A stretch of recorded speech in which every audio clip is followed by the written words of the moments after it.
Camarades, je souhaiterais donc qu'on puisse rendre grâce à Dieu qui nous a montré ce jour et qui nous a permis de nous retrouver ici. Rendons hommage à nos FDS et nos vaillants VDP qui se battent au front, et c'est grâce à eux que nous pouvons nous retrouver ici pour communier. Rendons aussi hommage à vous, ceux-là qu'on a baptisés les Waïya, qui veillent jour et nuit.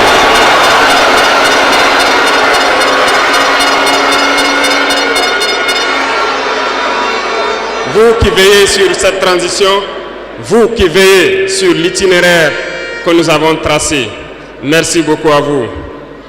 Remercions ici donc nos autorités coutumières et religieuses qui ne ménagent aucun effort pour nous accompagner pour la mobilisation des jeunes à être engagés donc au sein des VDP qui aident les FDS sur le terrain.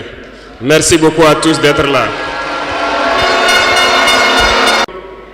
Nous ne pouvons pas faire une révolution sans communiquer. Certains diront qu'il ne faut pas trop parler, mais lorsqu'on ne parle pas, c'est la manipulation qui prend le terrain.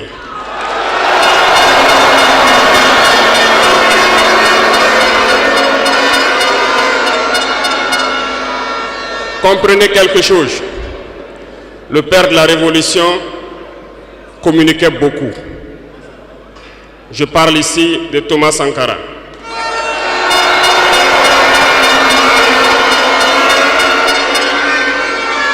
Dans l'un de ses propos, il vous disait ceci: l'impérialisme est un mauvais élève.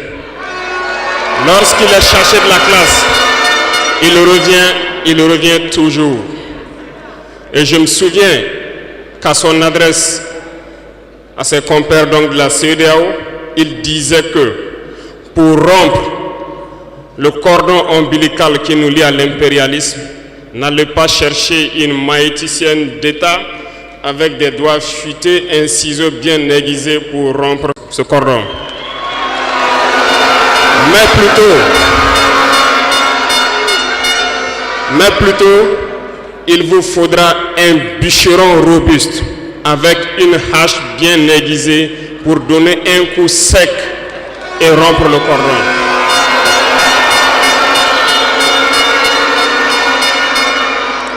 Cela veut tout dire.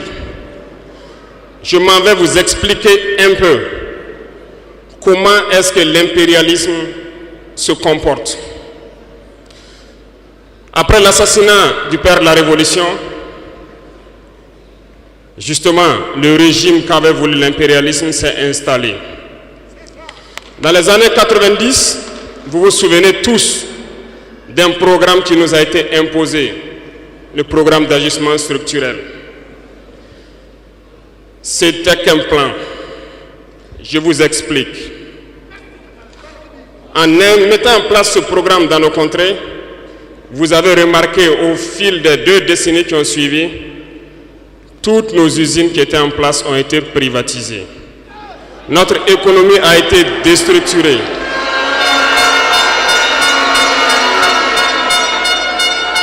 Ils ont mis en place un système néocolonial, un système de capitalisme sauvage qui ne profite qu'aux dirigeants et leurs amis, un cercle restreint.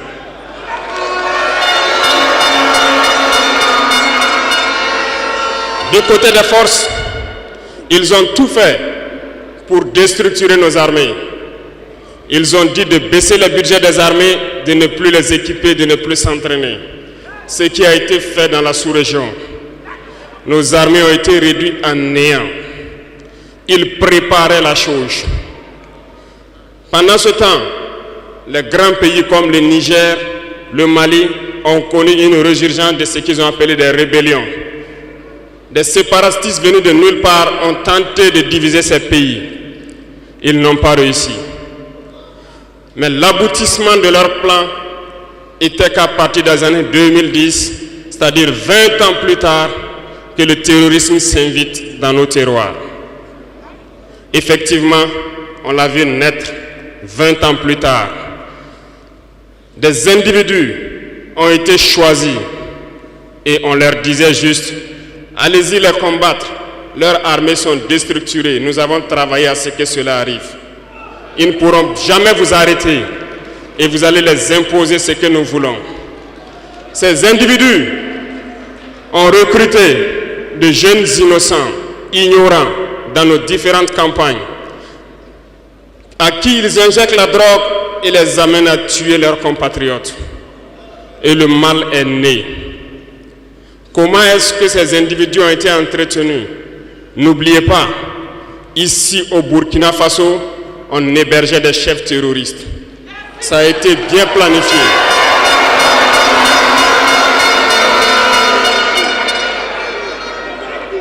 Et comment y arriver? Lorsque ces terroristes vont se lancer, il y avait quelqu'un qui pourrait peut-être intervenir à la faveur de nos États. Je nomme ici le feu général Muammar Kadhafi. Il fallait l'éliminer. Et un beau jour, ils sont tombés sur lui. Ils l'ont éliminé. Ils ont encore eu dans ce plan l'ingénieuse idée de mettre toutes les soutes d'armement et de munitions à la disposition de ces terroristes qui devaient donc déstructurer notre sous-région. Le plan était parfait. Et dès lors, ils se sont mis en ordre de bataille. Ils ont commencé à descendre vers le sud. Nous nous souvenons encore, lorsque le régime en place à Bamako en son temps a fait appel donc à des forces étrangères. Il ne fallait pas plus que quelques heures qu'ils se déploient. C'était bien préparé. Ils se sont déployés et ils ont fait semblant d'arrêter le terrorisme. Et immédiatement, nous avons vu l'installation de plusieurs forces étrangères au Mali pendant 10 années. Pendant ces 10 années où le terrorisme était contenu au nord, s'est invité au sud et le Burkina Faso a été infesté à partir de 2015. Tout était bien planifié et bien pensé. Je me souviens encore quand nous étions à Ber, au nord de Tombouctou. On voyait donc des forces spéciales de ces pays-là venir nous dépasser, aller plus en profondeur. Et à leur retour, ils étaient tout rouges. Ils ont des petites machines de foreuses et bien d'autres équipements de géologie que nous contemplons. On se demandait où est-ce qu'ils gagnaient cette terre rouge, parce qu'en patrouillant autour de Ber, nous n'avons pas de terre rouge. Peut-être qu'ils creusaient, ils sondaient, nous ne savons pas de quoi il s'agit. Le ciel malien n'appartenait plus aux Maliens. Tout était bien pensé. Lorsque des gens qui combattaient sur le terrain ont fait aussi le constat, ont décidé à un moment donné de prendre les responsabilités et les voilà sortis de nulle part. On nous traite de putschistes. Nous ne sommes pas français, nous ne comprenons pas ce que ça veut dire.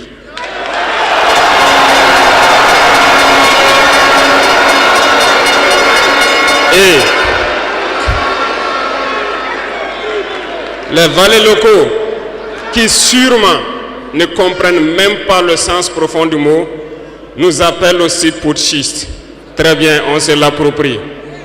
Au fil de ces années, pour ce qui concerne le Burkina Faso, vous avez dû remarquer, tous les corps ont été déstructurés. Plus d'entraînement, plus rien pour l'armée.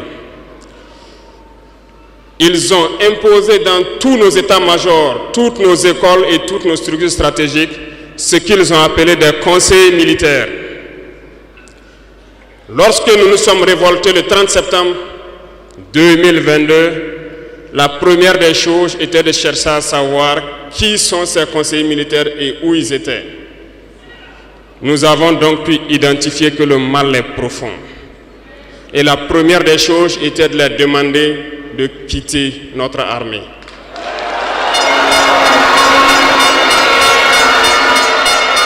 Ils sont partis. Et ce que je vous disais il n'y a pas longtemps, vous ne pouvez pas espérer retrouver votre objet perdu en faisant appel à celui qui vous l'a volé de venir vous aider à le chercher.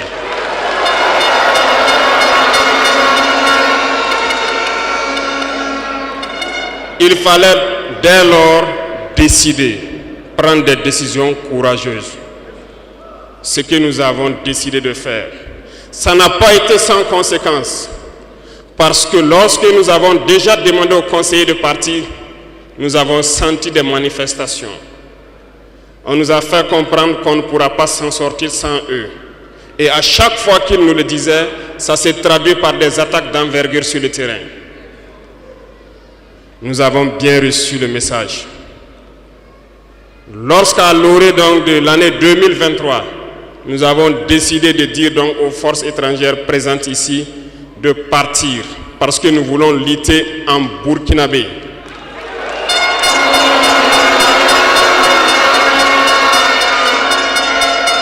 Ils ne l'ont pas sûrement apprécié. Mais pourquoi venir mourir sur nos terres pour nous? Nous préférons combattre nous-mêmes. Nous avons demandé à ce qu'ils retournent chez eux. Malheureusement, je vous le dis ici aujourd'hui, comme j'aime le dire, la colonisation est rentrée. Il y a des esclaves de salon qui n'ont toujours pas compris. En son temps, des officiers militaires nous ont écrit et nous ont approchés pour nous dire que c'était une très mauvaise décision et que nous n'allons pas tenir 2 mois. Des fiches ont été écrites. On nous a transmis ces fiches pour nous faire une analyse stratégique de leurs pensées. Nous avons dit, c'est soit nous sommes souverains ou nous restons esclaves à jamais. Effectivement,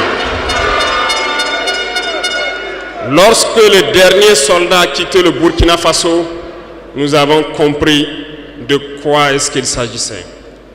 Les attaques se sont enchaînées immédiatement. Déou, Tinakov, Partiaga, ainsi de suite.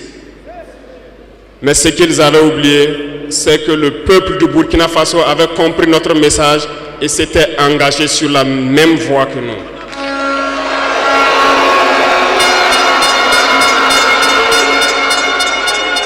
Nous nous sommes réorganisés rapidement et subitement, nous avons constaté que toutes les cellules dormantes terroristes se sont réveillées au Burkina Faso.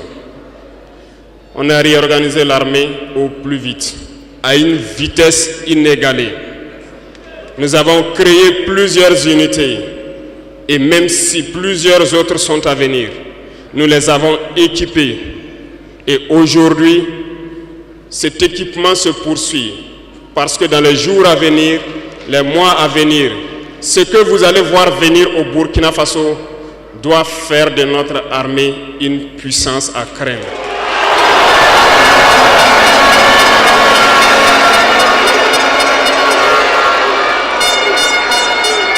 Nous n'allons pas lésiner sur les moyens.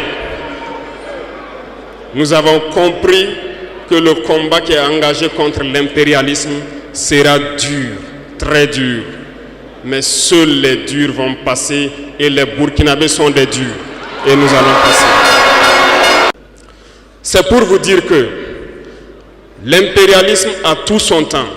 Lorsqu'il veut déstabiliser, il regarde dans l'immédiat. Si ce n'est pas possible, il pose les jalons pour le faire dans 10 ans, 20 ans, 30 ans.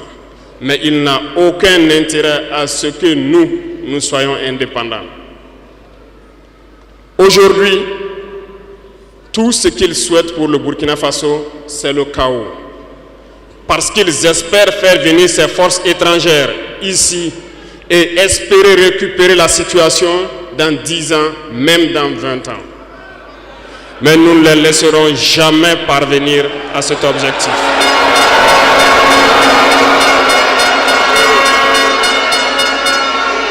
Voilà pourquoi nous avons mis en garde pendant plus d'1 an les valets locaux, les esclaves de salon, pour qu'ils ne trahissent pas leur patrie au profit de l'impérialisme.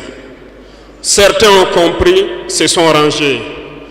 D'autres n'ont pas compris, peut-être se croyant plus malins. Mais aujourd'hui, nous n'avons plus de sentiments sur ce volet.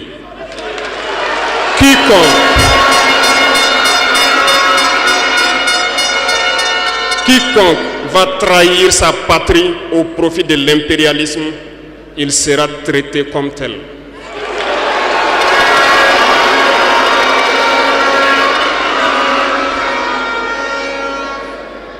Revenant à notre fameuse CEDEAO. Depuis que nous avons décidé de quitter la CEDEAO, les esclaves de salon ont été actionnés partout. Ils veulent faire peur au peuple. Ils veulent faire peur à tout le monde. Dieu merci. Dans un passé récent, il n'y avait qu'une poignée de gens qui avaient droit à la parole. Sur les plateaux télé, c'est ce qu'ils se disaient qui étaient donc prêts pour évangile. Aujourd'hui, avec les nouvelles technologies, qui ont bien sûr des avantages et des inconvénients, tout le monde a droit à la parole. Et je pense que les Wanyis sont les premiers à confirmer cela.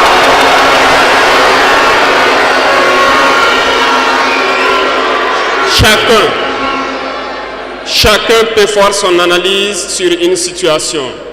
On peut certes se tromper, mais lorsqu'on vient vers nous pour comprendre, nous sommes bien ouverts pour vous expliquer les démarches. Ici, nous allons vous expliquer pourquoi nous avons quitté cette CEDEAO et vers où nous partons. Souvenez-vous que c'est en 1975 que ça a été créé. Et ça a été créé pour la majorité des chefs d'État putschistes, comme ils aiment le dire. C'était des militaires qui ont pris le pouvoir et qui ont pris les responsabilités pour créer la CEDEAO, pour qu'il y ait un véritable essor économique des peuples à l'intérieur donc de cet espace. Plus tard, les soi-disant démocrates se sont invités donc à la tête de nos États. Ils ont vidé complètement la communauté de son fondement. Lorsque le 26 juillet, le Niger a décidé de prendre son destin en main, nous étions surpris de voir la CEDEAO apparaître de je ne sais où avec une force en attente. Où était cette force? Lorsque des milliers et des milliers de Nigériens étaient tués par les terroristes, où était cette force lorsque des milliers de Maliens, de Burkinabés mouraient sous les balles des terroristes? Ils ont dit que par la force, ils allaient déloger donc les vaillants fils du Niger qui ont pris le destin en main du pays. Croyez-vous que ce sont des femmelettes qui sont au Niger? Il y a des combattants là-bas. L'armée nigérienne est guerrière. Ils combattent depuis des années. Ce n'est pas une armée de défilé ou une armée de maintien de paix. Et les armées de l'AES ont décidé de s'unir. Nous attendons cette force en attente.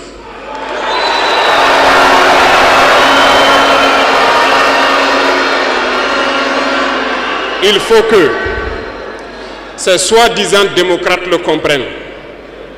Lorsque des milliers de Nigériens sont morts sur leur lit d'hôpital par manque d'électricité ou par manque de médicaments,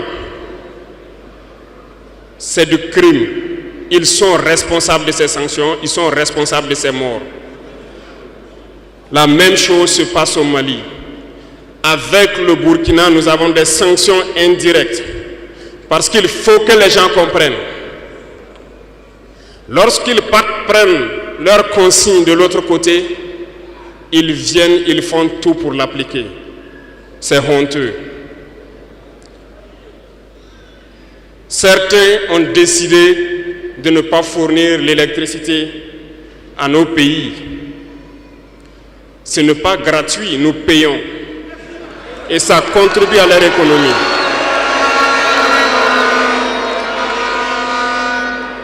Ils ont essayé de faire souffrir le Mali. Et bien sûr, en faisant fi de tous les textes et de ne plus donner l'électricité au Mali, espérant que la population se révolte. Ça ne marche pas. Lorsque ça a duré, certains étaient obligés de faire payer leur propre peuple en augmentant le coût de l'électricité. Ça va encore augmenter.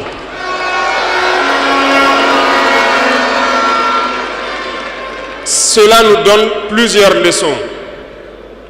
Plusieurs leçons en ce sens que l'indépendance que nous prenons, la souveraineté que nous prenons, nous devons tout faire pour qu'elle soit. Ils nous ont donné de très belles leçons et nous avons très bien compris.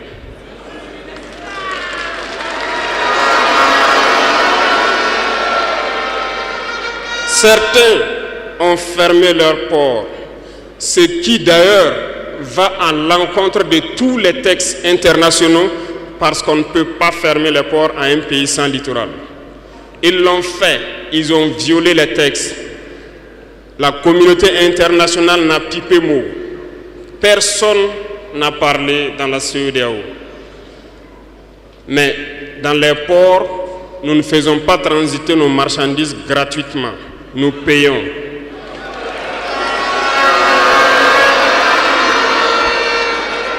Et ceux-là qui le font récoltent aujourd'hui les pots cassés.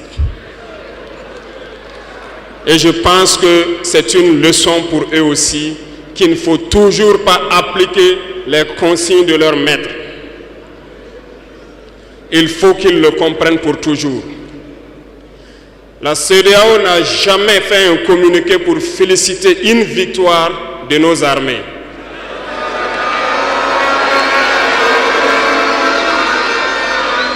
À peine, elle condamne du bout des lèvres et très rarement lorsqu'il y a des massacres. Où est cette CEDEAO des peuples? Bref, nous ne pouvons pas citer tout le mal qui a été fait à nos peuples, mais nous avons décidé en toute âme et conscience de nous retirer et de nous concentrer sur notre organisation commune qu'est l'AES.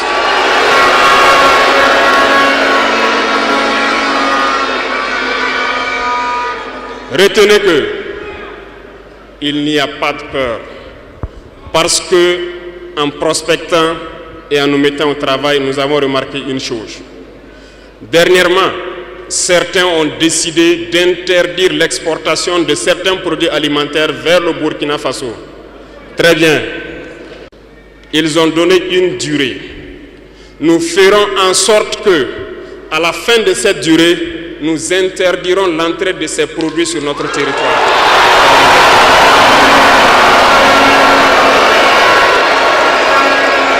Nous sommes capables. Nous sommes capables et nous sommes très bien capables. Nous avons fait beaucoup d'expériences cette année et je peux vous assurer que sur le volet alimentaire, le Burkina peut être autosuffisant.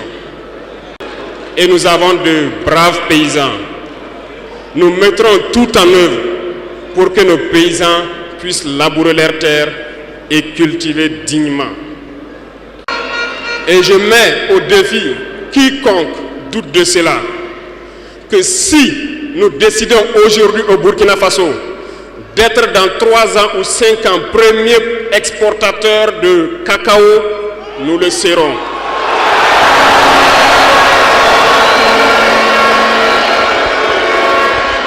Parce que nous pouvons. Sur l'industrialisation, plusieurs projets sont en cours pour 2024. Nous n'allons pas les citer ici, mais sincèrement, nous allons tout faire pour que ces projets voient le jour en 2024.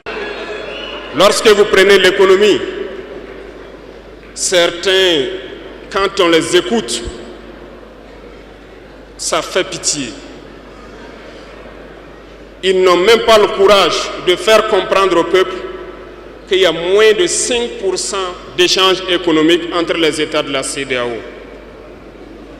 Parce que tout ce que nous faisons venir vient de l'espace hors de la CEDEAO, nos importations pour la majorité. Et tout ce que nous exportons part hors de la CEDEAO. La malhonnêteté intellectuelle de certains font qu'ils ne peuvent pas le dire, parce qu'ils sont des esclaves de salon.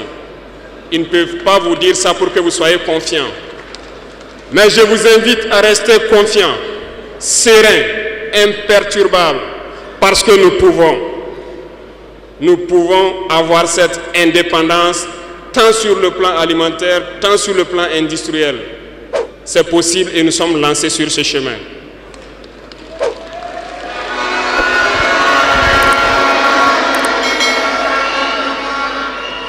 Donc, les propos qui tendent à vous faire peur, qui tendent à semer la panique, il faut vous en départir. On se mettra au travail et nous allons y arriver.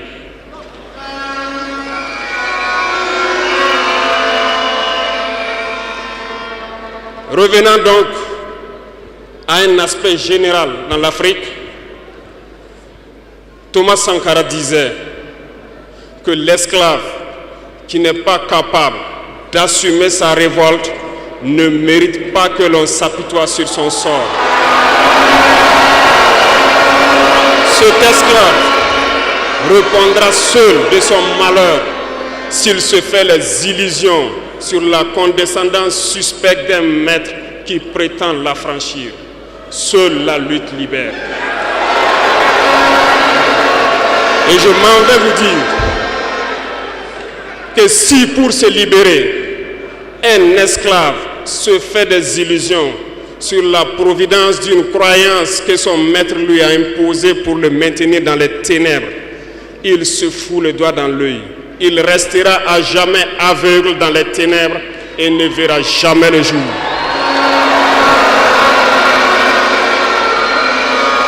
Dieu lui-même a dit, Dieu n'aime pas le paresseux. Dieu n'aime pas l'ignorant. Dieu n'aime pas celui qui ne se bat pas. Car dit-on, aide-toi et le ciel t'aidera.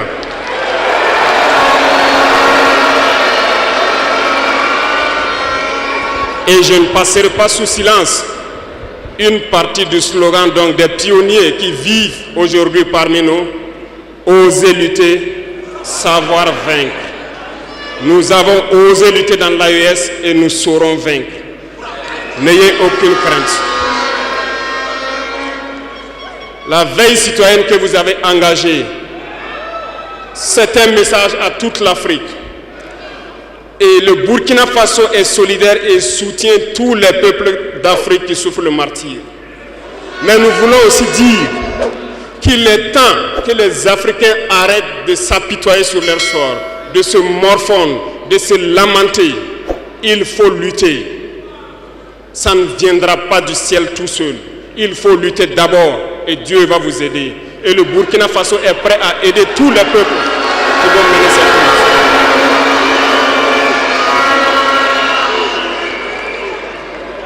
Dites-leur à tous ces peuples qui se battent, il est temps qu'ils disent la vérité à leurs dirigeants. Au Burkina Faso, lorsqu'il s'est agi pour nous de contribuer donc pour que le FDS soit équipé, les députés n'ont plus de salaire aujourd'hui. Ils n'ont que des indemnités de session. Les salaires des ministres ont été diminués au maximum et le peuple contribue. Vous ne pouvez pas lutter et vouloir que les dirigeants soient dans un luxe insultant.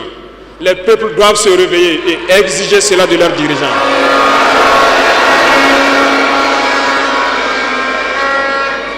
Et pour terminer,